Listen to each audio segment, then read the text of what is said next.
নমস্কার প্রিয় দর্শক, সোনালী কথা চ্যানেলের আরও একটি নতুন পর্বে সবাইকে স্বাগত। আজকে আপনাদের সাথে শেয়ার করব মজার এক রেসিপি। এটিকে বলতে পারেন ড্রাই কেক অথবা কুকিজ অথবা রাস্ক, যে বিস্কুটটির সাথে আমরা সবাই পরিচিত। বেকারি স্টাইলের এই ড্রাই কেকটি কিন্তু ঘরে আরও সুন্দরভাবে আমরা বানিয়ে নিতে পারি।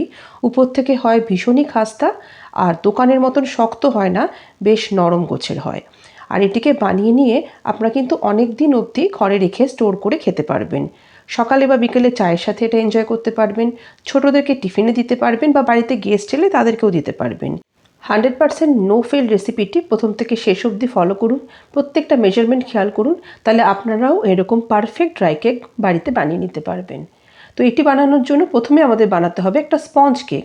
তার জন্য প্রথমে আমি একটা মিক্সিং বোলের মধ্যে নিয়ে নিয়েছি 3টে মুরগির ডিম। তারপরে ডিমের হলুদ অংশটাকে এইভাবে চামচ দিয়ে খুব সাবধানে সাদা অংশ থেকে আমরা আলাদা করব। আলাদা করার পরে ডিমের সাদা অংশটাকে আমরা আগে আলাদা করে ফেটিয়ে নেব। এটি এই কারণেই করছি, কারণ পুরো ডিমটা যদি আমরা একসাথে ফাটাতাম তাহলে কিন্তু খুব ভালো রকমের ফোম বা ফেনা তৈরি হতো না, আর আমাদের স্পঞ্জ কেকটাও খুব বেশি নরম হতো না। এখানে আমি এরকম একটা ইলেকট্রিক বিটারের ইউজ করেছি। দেখুন, প্রায় 4 থেকে 5 মিনিট এভাবে ফেটানোর পর এরকম সাদা কালারের হয়ে যাবে, অনেকটাই সাদা, আর বেশ ভালো রকমের এর মধ্যে হুইপড ক্রিমের মতন একটা স্টিফ পিক তৈরি হবে। তো আপনাদের বাড়িতে যদি এরকম ইলেকট্রিক বিটার না থাকে তাহলেও চিন্তা করার কোনো কারণ নেই। আপনাদের বাড়িতে যদি হুইস্কার থাকে এরকম ধরনের, সেটা দিয়েও আপনারা ফেটিয়ে নিতে পারবেন।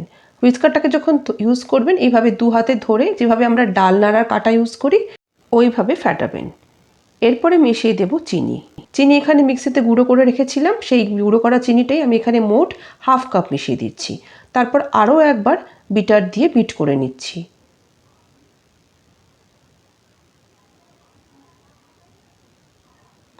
এরপরে আমি দিয়ে দেবো যে 3খানা ডিমের কুসুম আমরা আলাদা করে রেখেছিলাম সেটাকে। এইভাবে প্রত্যেকটা আইটেম একটা একটা করে মেশাবো আর এইভাবে বিট করতে থাকবো। তাহলে কিন্তু আমাদের স্পঞ্জ কেকটা খুব বেশি নরম হবে। তো এইভাবে প্রত্যেকটা স্টেপ আপনারা আমার মতন করে ফলো করবেন। আমার গ্যারেন্টি আপনাদের ড্রাই কেক পারফেক্ট তৈরি হবে। এরপর নেক্সট আইটেম হিসেবে দিয়ে দেবো সাদা তেল। সাদা তেল যেটা দিচ্ছি তার পরিমাণটা রেখেছি 1/4 কাপ। চেষ্টা করবেন যে তেলটা আপনারা দিচ্ছেন তার মধ্যে আলাদা করে কোনো ফ্লেভার যাতে না থাকে। দিয়ে দিলাম ভ্যানিলা এসেন্স 1 টেবিল চামচ। যেহেতু ডিম দিয়েছি, তো ডিমের গন্ধটা ঢাকার জন্য এখানে ভ্যানিলা এসেন্সটা ইউজ করলাম। নেক্সট উপকরণ হিসেবে মিশিয়ে দিলাম ময়দা। ময়দা দিয়েছি মোট 1/2 কাপ। এইভাবে ময়দা সবসময় চেলে দেবেন।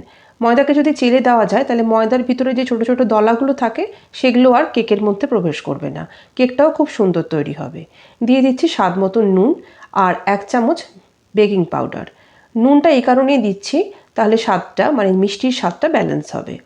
এবার দেখুন, খুব সাবধানে আলতো হাতে আমাদেরকে এইভাবে স্প্যাচুলা দিয়ে বা আপনাদের কাছে যদি কোনো চ্যাপ্টা ধরনের খুন্তি টাইপের থাকে তো সেগুলো দিয়ে খুব সাবধানে মেশাতে হবে। এখানে কিন্তু আমাদেরকে খুব তাড়াহুড়ো করলে চলবে না, কারণ আমরা যে ডিমের ফোমটা তৈরি করেছি তাহলে সেটা কিন্তু নষ্ট হয়ে যাবে। তো এইভাবে বেশ ভালোভাবে আস্তে আস্তে সময় নিয়ে ধীরে ধীরে আমাদের পুরোটা মেশানোর পর কেকের ব্যাটার সম্পূর্ণ রেডি হয়ে গেছে।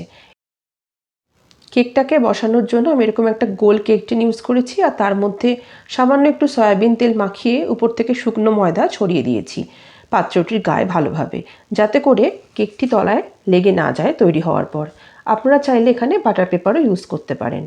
আমি কিন্তু কেকটাকে বেক করব ওটিজিতে। তো তার জন্য আগে থেকেই আমি 10 মিনিটের জন্য ওটিজিটাকে প্রিহিট করতে দিয়ে দিয়েছি 180 ডিগ্রি টেম্পারেচারে। আপনাদের বাড়িতে ওভেন বা ওটিজি না থাকলে গ্যাসের চুলাতেও কিন্তু এই কেকটি বানানো যেতে পারে। এবার ব্যাটারটার উপরে অনেক এয়ার বাবলস আছে, দেখতেই পাচ্ছেন। তো তাই জন্য আমি এরকম একটা কাঁটা চামচ নিয়ে উপর থেকে আলতো হাতে এটাকে চালাচ্ছি, যাতে করে এর মধ্যেকার এয়ার বাবলসগুলো আর না থাকে। তো আপনারাও চাইলে এই প্রসিডিওরটা ফলো করতে পারেন। আর তারপরে খুব সাবধানে একবার ড্যাব করে নিলাম, তাতে সমস্ত বাকি যা এয়ার বাবলস ছিল সব বেরিয়ে গেল। কেকটি বানানোর জন্য অলরেডি আমি ওটিজিকে প্রিহিট করার জন্য ছেড়ে দিয়েছিলাম। এবার কেক টিনটাকে এর মধ্যে ঢুকিয়ে দিয়ে 180 ডিগ্রি সেন্টিগ্রেড টেম্পারেচারটাকে ফিক্সড রেখে 30 মিনিটের জন্য এটাকে বেক করতে দেব। আপনারা চাইলে কিন্তু এটিকে গ্যাস চুলাতেও বানাতে পারেন। তো সেক্ষেত্রে আপনাদের সময় লাগবে একদম গ্যাসের ফ্লেমটাকে লো করে 30 মিনিট। 30 মিনিট পরে ফিরে এসেছি আমাদের কেক হয়েছে কিনা দেখার জন্য। মাঝখানে এভাবে একটা টুথপিক বা এই ধরনের একটা কাঠি আপনারা ইউজ করতে পারেন। কেকটা যদি একদম ভালো বেক হয় তাহলে কাঠির গায়ে কিছুই লেগে থাকবে না। এবার কেকটা ঠান্ডা হয়ে গেলে এটাকে আমরা ডিমোল্ড করে নেব। তো তার জন্য সাইড থেকে এর গাটাকে ছাড়িয়ে নিচ্ছি কেক টিনের থেকে, আর তারপরে একটি পাত্রের মধ্যে এটিকে আমরা উল্টে নিচ্ছি। এবার উপর থেকে একটু চাপ দিলেই এটা খুব সুন্দরভাবে বেরিয়ে আসবে। আপনারা দেখতেই পাচ্ছেন আমাদের স্পঞ্জ কেক কিন্তু বেশ ভালোভাবে তৈরি হয়ে গেছে। এবার যেটা করব, ছুরি দিয়ে পাতলা পাতলা করে আমাদেরকে এই স্পঞ্জ কেকটাকে কেটে ফেলতে হবে। আমি একটা প্রথম টুকরো যেটা সেটাকে কেটে আপনাদের দেখাই কতটা স্পঞ্জি দেখুন এটি তৈরি হয়েছে। দেখতেই পাচ্ছেন আমাদের স্পঞ্জ কেক কিন্তু ভীষণ সুন্দর তৈরি হয়েছে। এবার ছুরি দিয়ে চেষ্টা করবেন যতটা করে পাতলা সম্ভব কেটে ফেলতে। আমি এখানে চেষ্টা করেছি 1/2 ইঞ্চির মতন পুরুত্ব রেখে এরকম পাতলা পাতলা স্লাইস এর কেটে বার করে নিতে। এর পরের স্টেপ মানে ফাইনাল স্টেপটি হলো এই কেটে নেওয়া স্লাইসগুলোকে ওভেনে দিয়ে আবার বেক করে নেওয়া। তো যত পাতলা করে এটিকে আপনারা কাটতে পারবেন বেকিং প্রসিডিওর তত তাড়াতাড়ি সম্পন্ন হবে। যেগুলো আমার কাছে একটু লম্বা লেগেছে সেই স্লাইসগুলোকে আমি আবার মাঝখান থেকে এইভাবে ছুরি দিয়ে দুভাগ করে কেটে নিচ্ছি। ওভেনে আমি এখানে 180 ডিগ্রি সেন্টিগ্রেড টেম্পারেচারেই প্রথমে 10 মিনিট বেক করেছিলাম, তারপরে এগুলোকে উল্টে দিয়ে এর অপর পিঠটাকে আবার 10 মিনিট বেক করেছি। তবে আমার ক্ষেত্রে 20 মিনিট টোটাল সময় লাগলেও এটা আপনাদের ক্ষেত্রে 5-10 মিনিট হেরফের হতে পারে। এটি ডিপেন্ড করবে ওভেন বা ওটিজির টেম্পারেচারের উপরে। আর 20 মিনিট পরে আমার ফাইনাল ড্রাই কেকটির লুকটা আপনাদের দেখিয়ে দিই। এরকম ধরনের কালার এসে গেলে আপনারা বুঝবেন যে আপনাদের ড্রাই কেক কিন্তু একদম পারফেক্টলি তৈরি হয়ে গেছে। আর হাত দিলেও কিন্তু এর ক্রিস্পিনেসটা আপনারা ফিল করতে পারবেন কতটা খাস্তা বা মুচমুচে এটা তৈরি হয়েছে। আশা করি আজকের এই রেসিপিটি আপনাদের বুঝতে কোনো রকমের অসুবিধা হয়নি এবং আপনারা অবশ্যই এটি বাড়িতে ট্রাই করবেন। আর বানালে কেমন আপনাদের লেগেছে সেটি অবশ্যই আমাকে কমেন্টে জানাবেন। বিস্কুটটা কতটা যে খাস্তা হয়েছে এটা আমার হাতের আঙুল দিয়ে ভাঙা দেখে আপনারা আশা করি বুঝতে পারছেন।